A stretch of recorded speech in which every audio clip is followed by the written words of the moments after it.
अपने 30 साल के करियर में पहली बार शाहरुख खान ने फुल फ्लेश्ड एक्शन फिल्म की है। 4 साल 1 महीना और 4 दिन बाद शाहरुख खान बड़े पर्दे पर वापसी कर रहे हैं। तो आइए इस एक्सप्लेनेशन से जानते हैं कि आखिर पठान फिल्म कैसी है। तो वीडियो को शुरू करते हैं, और अगर वीडियो अच्छा लगे तो वीडियो को लाइक जरूर कीजिएगा, और इसी तरह की वीडियोस पाने के लिए आप हमारे चैनल को सब्सक्राइब भी कीजिएगा, ताकि आपको इसी तरह के लेटेस्ट और फ्रेश कंटेंट मिलते रहे। तो फिल्म की कहानी शुरू होती है 2019 के पाकिस्तान से, जहां उन्हें न्यूज के द्वारा पता चलता है कि भारत के कश्मीर में अनुच्छेद 370 को रद्द कर दिया गया है, और इस फैसले से पाकिस्तान तिलमिला जाता है। पाकिस्तान का एक जनरल होता है जिसका नाम जनरल कादिर होता है, और वह भारत के इस निर्णय पर उसे सबक सिखाने के लिए आउटफिट एक्स नामक एक ऐसे आतंकी गिरोह का सहारा लेता है जिसका लीडर जिम होता है। जिम की बात करें तो जिम एक समय में रॉ का जाबाज और देशभक्त एजेंट हुआ करता था, मगर एक मिशन में उसकी गर्भवती पत्नी को उसके सामने क्रूरता से मार दिया जाता है। दरअसल जिन लोगों ने जिम को और उसकी पत्नी को किडनैप किया था, उन लोगों ने सरकार से 10 करोड़ रुपए मांगे थे, लेकिन सरकार उन्हें 10 करोड़ रुपए नहीं दे पाई, इसलिए उन लोगों ने जिम की पत्नी को मार दिया। और साथ ही इंडियन गवर्नमेंट को यह भी लग रहा था कि उन लोगों ने जिम को भी मार दिया है, लेकिन जिम अभी जिंदा है, और अब उसके अंदर देश के लिए नफरत और प्रतिशोध की भावना प्रबल हो जाती है। वह देश के दुश्मनों के साथ मिलकर अपने ही देश को तहस नहस करने के लिए आमादा हो जाता है। तो यहाँ पर जनरल कादिर जिम से हाथ मिला लेता है, और भारत को तहस नहस करने के लिए वो एक मिशन को तैयार करते हैं, और ये सीन यहीं पर कट होता है। अब आगे अफ्रीका की एक जगह को दिखाया जाता है जहाँ पर की हथियारों की स्मगलिंग होती है, और यहाँ पर हमें पता चलता है कि जिम ने यहीं से एक बहुत बड़ी मिसाइल को खरीदा है, जिस मिसाइल की डील राफे नाम का आदमी करने के लिए आया था, और राफे दरअसल में जिम का ही आदमी होता है। तभी राफे को पता चलता है कि इन लोगों ने एक अनजान शख्स को बंदी बनाकर रखा है, और उसे काफी टॉर्चर भी कर रहे हैं। जिसके बाद राफे जब उससे मिलने के लिए जाता है तो उसे पता चलता है कि ये आदमी कोई और नहीं बल्कि पठान है, और वो अभी जिंदा है। जिसके बाद यहाँ पर एक तगड़ी फाइट होती है, और पठान इन सभी लोगों को चुन चुनकर मार देता है। आखिर में वो राफे को पकड़कर अपने साथ ले जाने भी लगता है। पठान यहाँ पर राफे को अपने हेलीकॉप्टर से बांध देता है, और गोलीबारी के बीच से ही वो राफे को यहाँ से ले जाने में कामयाब भी हो जाता है। जिसके बाद इंडिया में प्रेजेंट के सीन को दिखाया जाता है, जहाँ पर रॉ की हेड जो कि ऑफिसर नंदनी होती है, और पेरिस की सीसीटीवी फुटेज के द्वारा उन्हें एजेंट रूबीना के बारे में पता चलता है, जो कि आईएसआई की एजेंट है, और ये लोग उसे कई दिनों से ढूंढ भी रहे हैं। तो जैसे ही इन्हें रूबीना की लोकेशन पता चलती है, तो ये लोग तुरंत ही रूबीना को पकड़ने के लिए पेरिस के लिए निकल पड़ते हैं, जिसमें कि उसका साथी आलोक और नंदिनी मैडम अपने प्राइवेट जेट से पेरिस की तरफ निकल पड़ते हैं। रास्ते में ही उसका साथी आलोक नंदिनी मैडम से पूछता है कि आखिर ये पठान कौन है, क्योंकि हर जगह सिर्फ उसके ही चर्चे हैं। जिसके बाद नंदिनी मैडम उसे पठान की स्टोरी बताना शुरू करती है, और कहानी फिर से फ्लैशबैक में पहुंच जाती है। यहाँ पर नंदिनी मैडम उसे बताती है कि पठान हमारे रॉ का एक एजेंट हुआ करता था। उसने रॉ के साथ मिलकर कई सारे ऑपरेशंस किए, और हर ऑपरेशन में वो सफल रहता था। जिसके बाद उसने कुछ ऐसे लोगों के नाम सजेस्ट किए जिन्हें आर्मी ने रिटायर्ड कर दिया है। दरअसल उन ऑफिसर को चोट या फिर इंजरी हो जाया करती थी, तो आर्मी उन्हें रिटायर्ड कर दिया करती थी। लेकिन यहाँ पर पठान उन्हें बताता है कि भले ही आप उन्हें रिटायर्ड कर देते होंगे, लेकिन देश के प्रति उनके अंदर जोश, जुनून और जज्बा आज भी जिंदा है, और पठान चाहता है कि इन लोगों को फिर से काम मिले, और इनके साथ मिलकर वो एक टीम बनाए, जिस टीम का नाम वो लोग जोकर रखते हैं। तो जोकर टीम बन जाती है, और इन्हें अपना पहला मिशन भी मिल जाता है, जो कि दुबई में ऑपरेट होने वाला था। दरअसल इन्हें खबर मिली है कि टेररिस्ट ऑर्गेनाइजेशन प्रेसिडेंट को मारने वाले हैं, जो कि दुबई में थे, इसलिए टीम जोकर तुरंत ही दुबई पहुंच जाते हैं उन्हें प्रोटेक्ट करने के लिए। और जिस रास्ते से प्रेसिडेंट आ रहे थे, उस पूरे रास्ते को पूरी तरह से सिक्योर कर दिया जाता है, जहां तहां पर स्नाइपर भी लगे हुए थे। लेकिन आगे हमें पता चलता है कि वो टेररिस्ट ऑर्गेनाइजेशन यहाँ पर प्रेसिडेंट को मारने के लिए नहीं आए थे, बल्कि वो तो इंडिया के कुछ साइंटिस्ट थे जिन्हें वो अगवा करने के लिए आए थे, और वो कामयाब भी हो जाते हैं, क्योंकि इस टेररिस्ट ऑर्गेनाइजेशन के पूरे मिशन के पीछे जिम का हाथ होता है, और जिम ही उन्हें अगवा करने के लिए आता है। जिसके बाद वो उन दोनों साइंटिस्ट को अपने हेलीकॉप्टर से ले जाने लगता है, लेकिन तभी एंट्री होती है पठान की, और पठान उन्हें रोकने के लिए पूरी कोशिश करने लगता है। जिसके बाद पठान और जिम के बीच में एक तगड़ी फाइट होती है, जिसमें कि जिम पठान के ऊपर हावी रहता है, लेकिन आखिर में जिम पठान से उन साइंटिस्ट को अपने साथ ले जाने में कामयाब भी हो जाता है। तो ये मिशन तो टीम जोकर के हाथ से निकल चुका था। जिसके बाद वो दुबई की इन्वेस्टिगेशन करना शुरू करते हैं, तो डार्क वर्ल्ड में उन्हें एक रक्तफिश नाम की कोडवर्ड के बारे में पता चलता है, और जिन लोगों ने दुबई में अटैक किए थे उनके अकाउंट में रूबीना ने पैसे ट्रांसफर किए थे, और रूबीना फिलहाल स्पेन में है, इसलिए पठान को तुरंत ही स्पेन भेजा जाता है। अब आगे स्पेन में रूबीना मोहसिन को दिखाया जाता है, जो कि एक बीच पर डांस कर रही होती है, और यहाँ पर पठान की नजर उस पर पड़ चुकी थी। पठान यहाँ पर रूबीना को बहलाने की कोशिश कर रहा था, और वो कामयाब भी हो जाता है। जिसके बाद जब पठान पठान रूबीना के पीछे जाता है तो आगे हमें पता चलता है कि रूबीना दरअसल में जिम के साथ काम करती है और वो उन्हीं की टीम में शामिल है। जिम के साथ यहाँ पर कई सारे लोग थे जिनके पास हथियार भी थे। यहाँ पर जिम पठान से कहता है कि उसके साथ ऐसे ऐसे लोग हैं जो कि विदेशों के इंटेलिजेंस के साथ काम किया करते थे और अब वो सभी लोग उसके साथ काम करते हैं और कमी है तो सिर्फ एक रॉ एजेंट की। इसलिए जिम चाहता है कि पठान भी उनके साथ काम करने लगे, लेकिन पठान यहाँ पर साफ मना कर देता है, जिसके बाद जिम उसे मारने का ऑर्डर देकर यहाँ से चला जाता है। और जब जिम के आदमी पठान को मारने ही वाले होते हैं कि तभी अचानक से रूबीना जिम के आदमियों के साथ फाइट करने लगती है और उन सभी को मारना शुरू कर देती है, जिसके बाद यहाँ पर एक तगड़ी फाइट होती है और आखिर में रूबीना और पठान साथ मिलकर जिम के आदमियों के साथ फाइट करते हैं और यहाँ से बचकर भाग निकलते हैं। एक सेफ जगह पर पहुंचने के बाद पठान रूबीना से कहता है कि आखिर उसने उसकी जान क्यों बचाई, क्योंकि वो तो एक आईएसआई एजेंट है और मैं एक रॉ का एजेंट हूँ जिनके बीच में बिल्कुल भी नहीं बनती है, तो उसने मुझे आखिर क्यों बचाया। जिस पर रूबीना पठान से कहती है कि मुझे जो चाहिए है वो तुम ही दिला सकते हो। और यहाँ पर रूबीना रक्त बीज नाम के कोडवर्ड के बारे में जिक्र करती है। वो कहती है कि वो रक्त बीज को पाना चाहती है, इसलिए वो जिम के साथ 1 साल से खुफिया तरीके से उनके साथ रह रही है। साथ में वो उसे बताती है कि उनके पास रक्त बीज को पाने के लिए सिर्फ 7 दिन है। अगर वो 7 दिन में रक्त बीज को नहीं पा सके तो 7वें दिन जिम के पास रक्त बीज की डिलीवरी हो जाएगी। जिसके बाद पठान जिस जगह पर रक्त बीज है उस जगह की पूरी इन्वेस्टिगेशन कर डालता है और एक धांसू प्लान भी बना लेता है। साथ ही पठान रूबीना को बताता है कि रक्त बीज जिस बोल्ट में है उस बोल्ट को ना तो काटा जा सकता है और ना ही एसिड से जलाया जा सकता है। उस बोल्ट को सिर्फ खोला जा सकता है एक ताले और चाबी की मदद से, और वो ताला चाबी अलग अलग इंसानों के पास है और वो दोनों इस बोल्ट के एक दूसरे के विपरीत दिशा में रहते हैं। तो ताला है बोल्ट के 10 किलोमीटर दूर गिरिगर अंकल के पास और चाबी है बोल्ट के दूसरे विपरीत दिशा के 16 किलोमीटर कैरन आंटी के पास। लेकिन इन्हें पाने के लिए भी उन्हें कैरन और गिरिगर के फिंगरप्रिंट चाहिए थे, लेकिन किसी तरह से ये लोग कैरन और गिरिगर से फिंगरप्रिंट हासिल कर लेते हैं। लेकिन अब इनके पास सिर्फ 10 मिनट है उस बोल्ट को खोलने के लिए, और अगर वो 10 मिनट में नहीं खोल पाए तो पूरा का पूरा बोल्ट लॉक हो जाएगा और ये लोग वहीं पर फंस जाएंगे। तो 10 किलोमीटर और 16 किलोमीटर के इन फासले को तय करने के लिए वो हेलीकॉप्टर की मदद लेते हैं और किसी तरह से जल्द उस बोल्ट वाली छत पर पहुंच जाते हैं। अब वो लोग बोल्ट के अंदर भी पहुंच जाते हैं। वो लोग कुछ लेट हो चुके थे, लेकिन जब वो अंदर जाकर रक्त बीज को हासिल कर लेते हैं तो यहाँ पर हम देखते हैं कि रूबीना पठान को धोखा दे देती है और वो उसे उसी बोल्ट में छोड़कर भाग निकलती है। जिसके बाद पठान को पता चलता है कि दरअसल रूबीना जिम के साथ थी और हमेशा से जिम के साथ ही काम किया करती थी। दरअसल रूबीना और जिम को मालूम था कि अगर रक्त बीज को बोल्ट से निकालना है तो ये काम सिर्फ पठान ही कर सकता है, इसलिए रूबीना के सहारे उसने पठान की नजदीकियां बढ़ाई और पठान से ये काम करा लिया। तब आखिर में पठान रशियन पुलिस के हाथ पकड़ा जा चुका था और उसे अरेस्ट कर लिया गया था। इसके बाद कहानी प्रेजेंट में आती है और हम पठान को रशियन जेल में देखते हैं और यहाँ पर रशियन पुलिस ने इंडिया से नंदिनी मैडम को भी बुला लिया था, क्योंकि उन्हें मालूम है कि ये एक रॉ का एजेंट है। इसलिए उन्होंने जब नंदिनी मैडम से पूछा कि क्या ये तुम्हारे साथ है, तो नंदिनी मैडम ने उसे पहचानने से साफ इनकार कर दिया था। जिसके बाद रशियन पुलिस पठान को ट्रेन के द्वारा एक दूसरे जेल में शिफ्ट करने के लिए भेजने लगती है। लेकिन उस ट्रेन में रशियन के कई सारे गुंडे भरे पड़े थे जो कि पठान को मारना चाहते थे। जिसके बाद उनके बीच में एक तगड़ी फाइट होती है और आखिर में जब वो रशियन पठान को मारने ही वाले होते हैं कि तभी यहाँ पर एंट्री होती है सलमान खान मतलब कि टाइगर की। जिसके बाद टाइगर और पठान दोनों साथ मिलकर उन रशियन से भिड़ जाते हैं और यहाँ पर कम से कम 10-15 मिनट की एक तगड़ी फाइट होती है। जिसके बाद टाइगर और पठान जब आपस में बात कर रहे होते हैं तो यहाँ पर टाइगर पठान से कहता है कि उसे एक जरूरी मिशन के लिए जाना है और हो सकता है कि उसे पठान की जरूरत पड़े। तब पठान उससे कहता है कि वो हमेशा उसके लिए तैयार रहेगा, इसलिए वो यहाँ पर वादा भी करता है। अब आगे हम नंदिनी मैडम को देखते हैं जो कि पठान के पास आई थी। दरअसल रशियन जेल में कोर्ट के द्वारा पठान ने बता दिया था कि उसे लेने के लिए टाइगर आ रहा है। तब नंदिनी मैडम भी पठान को बता देती है कि रूबीना उन्हें मिल चुकी है और वो पेरिस में है। तब पठान तुरंत ही रूबीना को पकड़ने के लिए पेरिस निकल पड़ता है और फाइनली उसे पकड़ भी लेता है, जहाँ रूबीना पठान को सब कुछ सच बता देती है कि आखिर जिम का प्लान क्या है। वो उसे बताती है कि जिम रक्त बीज के जरिए एक नया म्यूटेंट वायरस बना रहा है, इसलिए उसने इंडिया के उन 2 साइंटिस्ट को अगवा किया था। रूबीना बताती है कि ये वायरस कोविड-19 से भी ज्यादा घातक रहने वाला है।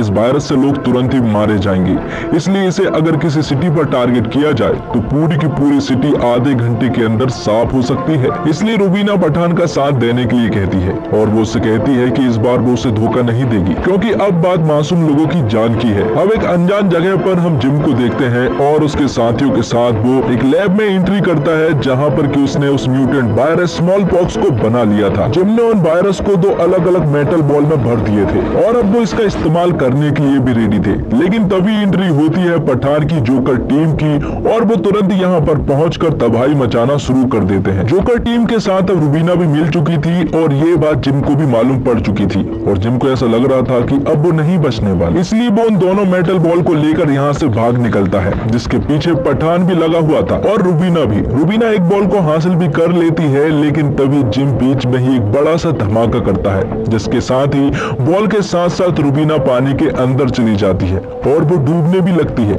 लेकिन आखिर में पठान पानी में कूदकर रुबीना की जान बचा लेता है और उस मेटल बॉल को भी बाहर निकाल लेता है। तो एक मेटल की बॉल जिम लेकर चला गया था, तो वहीं दूसरी बॉल पठान यानी कि रॉ के पास थी। पठान चाहता था कि ये मेटल की बॉल को वो डिस्ट्रॉय कर दे, लेकिन मेजर लूथरा चाहते हैं कि वो इस वायरस को चेक करे और इसका एंटीट्यूड बनाए। साथ ही वो यहाँ पर रुबीना को अरेस्ट कर लेते हैं, क्योंकि वो ISI की एजेंट थी, इसलिए बेरहमी से रुबीना को अरेस्ट कर लिया जाता है। पठान उससे वादा करता है कि उसे कुछ नहीं होगा और वो उसे छुड़ा भी लेगा। तब उस मेटल की बॉल को लैब में भेजा जाता है परीक्षण के लिए। उस बॉल में 3 लेयर थी और उसे खास तरह से डिजाइन भी किया गया था। जब उन तीनों लेयर को खोला जाता है तो साइंटिस्ट को पता चलता है कि उस बॉल के अंदर कोई वायरस नहीं है, बल्कि मिनरल वाटर है। तभी जिम यहाँ के सिस्टम को हैक करके वीडियो कॉल पर आता है और वो सभी से कहता है कि उसका मिशन सक्सेसफुल हो चुका है। वो उन्हें बताता है कि जब तुमने इस बॉल को खोला था तभी उसका मिशन सक्सेसफुल हो चुका था। वो उन्हें बताता है कि जब तुम इस बॉल को 3 लेयर में खोल रहे थे तभी वो वायरस सभी के संपर्क में आ चुका था और अब वो पूरे लैब में पूरी तरह से फैल चुका है और चंद मिनटों में ही तुम सभी की मौत भी हो जाएगी। साथ ही वो यहाँ पर सरकार से नेगोशिएशन भी करता है। वो उनसे कहता है कि अभी भी उसके पास एक बॉल मौजूद है और वो नहीं चाहता है कि इस बॉल को वो किसी अनजान सिटी पर भेजे। वो इंडिया की किस सिटी पर इस बॉल को भेजेगा वो उसे भी नहीं मालूम है, लेकिन वो चाहता है कि इस बॉल के बदले में उसे कुछ मिले। जिम कहता है कि उसे कश्मीर चाहिए और अगर उसे कश्मीर नहीं मिलता है तो वो मिसाइल के जरिए इस मेटल बॉल को एक अनजान सिटी पर छोड़ देगा और साथ ही वो गवर्नमेंट को 24 घंटे देता है और ये सीन यहीं पर कट होता है। दूसरी तरफ हम देखते हैं कि उस लैब में ऑफिसर नंदिनी भी मौजूद थी और उसके साथ साथ कई सारे साइंटिस्ट भी मौजूद थे। यहाँ पर वो लैब को पूरी तरह से बंद कर देते हैं ताकि वो वायरस बाहर ना फैल पाए। यहाँ पर नंदिनी के साथ साथ वो सारे साइंटिस्ट अपनी कुर्बानी दे देते हैं और आखिर में ऑफिसर नंदिनी पठान से कहती है कि वो जिम को बहुत ही बुरी मौत दे, जिसके बाद RDX के द्वारा उस पूरे के पूरे लैब को डिस्ट्रॉय कर दिया जाता है। अब पठान जानता था कि इस मिशन को कंप्लीट करने के लिए उसे रुबीना की मदद लगेगी, इसलिए वो जेल से रुबीना को भी छुड़ा लेता है। लेकिन अब उन्हें ये नहीं मालूम था कि आखिर जिम की टीम कहाँ पर है और वो कहाँ से मिसाइल छोड़ने वाले हैं। तब पठान एक आदमी की मदद से ये पता कर लेता है कि आखिर वो कहाँ पर है। दरअसल वो लोग अफगानिस्तान की किसी जगह पर है और वहीं से वो मिसाइल छोड़ने वाले हैं। दरअसल जिम को मालूम है कि इंडिया कश्मीर तो किसी भी हालत में नहीं रहने वाला, इसलिए उन्हें तो ये मिसाइल छोड़नी ही होगी। जिसके बाद किसी तरह से पठान की पूरी टीम उस जगह पर पहुंच जाती है जहां पर की जिम की टीम थी। जिसके बाद यहां पर एक तगड़ी फाइट होती है। तब मौका देखकर जिम तुरंत ही यहां से भाग निकलता है और उसके पीछे पीछे पठान भी आ जाता है। पठान उसका काफी देर तक पीछा करता है और यहाँ रुबीना को पता चलता है कि दरअसल रक्तबीज मिसाइल में नहीं है, बल्कि दिल्ली जा रहे एक प्लेन में मौजूद है और उस वायरस का डेटोनेटर जिम के पास है। इसलिए 6 मिनट के अंदर अगर पठान जिम को रोक लेता है तो दिल्ली तबाह होने से बच सकती है। तो इन 6 मिनट में जिम और पठान के बीच में एक तगड़ी फाइट होती है। जिम को पूरा भरोसा था कि वो इस डेटोनेटर को उसके हाथ से नहीं छिनने देगा, लेकिन आखिरी के जब 2 सेकंड बचे होते हैं तो पठान जिम से वो डेटोनेटर छीन लेता है और दिल्ली को तबाह होने से बचा लेता है। और आखिर में पठान जिम को एक बहुत बुरी मौत भी मारता है और उससे कहता है कि इंडिया की तरफ से जो तुम्हें वीर पुरस्कार मिला था उसके वो लायक नहीं है। तो दोस्तों, शाहरुख खान के लिए फिल्म पठान को एक पारिवारिक मनोरंजन फिल्म होना बहुत जरूरी था और इसमें ये कामयाब भी है। रुबीना एक सीन में पठान से पूछती भी है, ये लवारिस फिर खुदा गवाह कैसे बन गया? अमिताभ बच्चन ने अगर दिलीप कुमार की विरासत को हिंदी सिनेमा में आगे बढ़ाया तो शाहरुख खान को अमिताभ बच्चन की परंपरा, प्रतिष्ठा और अनुशासन विरासत में मिला है। वह उसे संभालने की पूरी जद्दोजहद इस फिल्म में करते दिखते हैं। पठान आखिर में जाकर टाइगर से कहता है 30 साल हो गए ये सब करते करते, लेकिन इसे नए लड़के पर नहीं छोड़ सकते, खुद ही करना होगा। यूं लगता है जैसे ये बातचीत दो किरदारों के बीच नहीं, दो कलाकारों के बीच हो रही है। वह टाइगर के मिशन में मदद करने का वादा भी करता है। शाहरुख खान की उम्र अब चेहरे पर दिखने लगी है, तो पठान मोहब्बत की तरफ कदम तो बढ़ाता है लेकिन अतरंग नहीं होता। और पठान के निर्देशक सिद्धार्थ आनंद ने करियर की शुरुआत में हम तुम सलाम नमस्ते जैसी रोमांटिक फिल्मों से की, मगर बैंग बैंग और वॉर के बाद ये एक्शन फिल्मों की राह पर निकल पड़े। इसमें कोई दो राय नहीं कि पठान तक आते आते उन्होंने एक्शन की नई ऊंचाइयों को छुआ है। फिल्म की कहानी तो वहीं घिसी पिटी है जहां देशभक्त एजेंट अपने वतन को बचाने के लिए कटिबद्ध है, मगर एक्शन और स्पेशल इफेक्ट के मामले में सिद्धार्थ ने कोई भी कमी नहीं छोड़ी है। बॉलीवुड की इस मूवी में जेम्स बॉन्ड, मिशन इम्पॉसिबल और मार्वल की फिल्म सरी का इम्पैक्ट देखने को मिलता है। और सिद्धार्थ की यह फिल्म मसाला फिल्मों के पैमाने पर पूरी तरह से खरी उतरती है। फर्स्ट हाफ थोड़ा लंबा लगता है, मगर overall turn, twist, action, location, hero villain के बीच सह और मात और कॉमेडी का तड़का जैसे एलिमेंट फिल्म के प्लस पॉइंट साबित होते हैं। एक्शन दृश्यों में बाइक चेजिंग, हेलीकॉप्टर की फाइट और पहाड़ी पर उड़ते ट्रेन के सीक्वेंस हैरत अंगेज बन पड़े हैं। फिल्म का मजबूत पक्ष इसका stylish VFX, cinematography, action sequence और संगीत है। दुबई, पेरिस, अफगानिस्तान हो या अफ्रीका, लोकेशन को अलग अंदाज से नजर आते हैं। बेशरम रंग और झूमे जो पठान जैसे गाने पहले ही ब्लॉकबस्टर साबित हो चुके हैं। एक नोटिस करने वाली बात यह भी है कि किरदार के लुक और कॉस्ट्यूम पर खासी मेहनत की गई है। फिल्म का सरप्राइज एलिमेंट है जिम के रूप में जॉन इब्राहिम के किरदार की माउंटिंग। बॉलीवुड की फिल्मों में इतना मजबूत और वेल कॉर्पोरेटेड विलन कदाचित पहली बार देखने को मिल रहा है। उसे विलन से कहीं भी कमतर नहीं दिखाया गया है। जॉन ने भी अपने किरदार में जान लगा दी है। टाइगर यानी सलमान खान की 20 मिनट की एंट्री फिल्म को अलग लेवल पर ले जा लेती है। सलमान की मौजूदगी से फिल्म को बहुत फायदा मिला है। शाहरुख सलमान की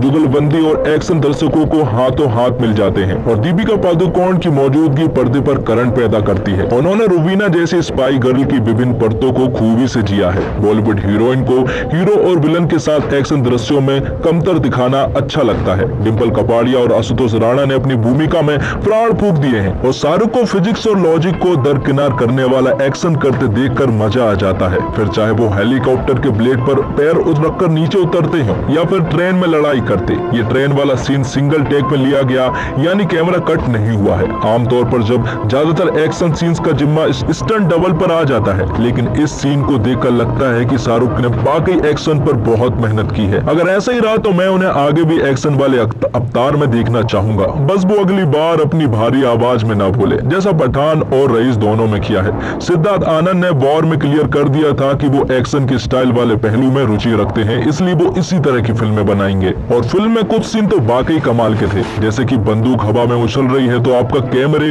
उसके साथ चल रहा है। मिशन इम्पॉसिबल और फास्ट एंड फ्यूरियस जैसे फिल्मों की याद आती है। सिद्धार्थ के एक्शन सीक्वेंस एंजॉय करने का तरीका है कि आप हर चीज में लॉजिक ना ढूंढे, सही और गलत के पार वाली दुनिया का हिसाब ना लगाए। और फिल्म पठान शुरू के 1 घंटे तक कमाल की फिल्म है। बेहतरीन एडिटिंग, पठान का मिसल में शामिल होना, रॉ के अफसर का आपस में नीति बनाना और फैसले को लेकर बहस करना, और फिर दुबई के एक सम्मेलन में शामिल होने जा रहे वैज्ञानिकों पर हमला। जॉन इब्राहिम को यशराज फिल्म धूम ने ही करियर का जीवन दान दिया था। इस बार भी जॉन वैसे ही किरदार में है। पता नहीं निर्देशक सिद्धार्थ आनंद ने धूम देखी कि नहीं, क्योंकि अगर देखी होती तो कम से कम धूम के क्लाइमैक्स का आखिरी सीन हूबहू कॉपी नहीं करते। विलन को मारने के और भी 100 तरीके हैं, लेकिन सिद्धार्थ आनंद ने लगता है कि इस फिल्म को मसाला बनाने के लिए जहां से जो मसाला मिल सका उठा लिया। पकवान अच्छा बना है, स्वादिष्ट भी है, लेकिन इसकी खुशबू भी ताजी है, तो फिल्म वाकई बेहद कमाल की फिल्म बन सकती थी। रक्त बीज का जैसे ही जिक्र आता है तो याद आता है जंगल बुक में आग को मिलने वाला रक्त फूल। और निर्देशक सिद्धार्थ आनंद ने शुरुआत 4 फिल्में रोमानियत के एहसास की बनाने के बाद जब ऋतिक रोशन को लेकर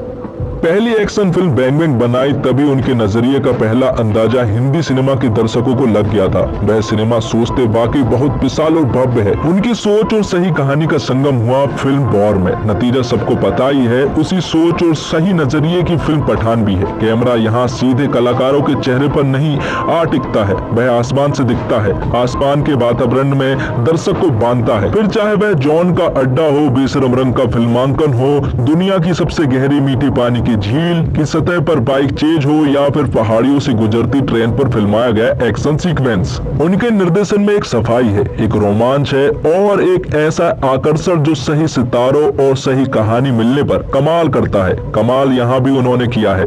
2 घंटे 26 मिनट की फिल्म में वह दर्शकों को आखिर तक बांधे भी रखते हैं। तो दोस्तों, इसी के साथ ये एक्सप्लेनेशन यहीं पर खत्म होता है। उम्मीद करता हूँ आपको वीडियो पसंद आई होगी। वीडियो पसंद आई हो तो वीडियो को लाइक जरूर कीजिएगा और इसी तरह की वीडियोस पाने के लिए आप हमारे इस चैनल को सब्सक्राइब भी कीजिएगा, ताकि आपको इसी तरह के लेटेस्ट और फ्रेश कंटेंट मिलते रहे। धन्यवाद। जय हिंद, जय भारत, जय श्री राम।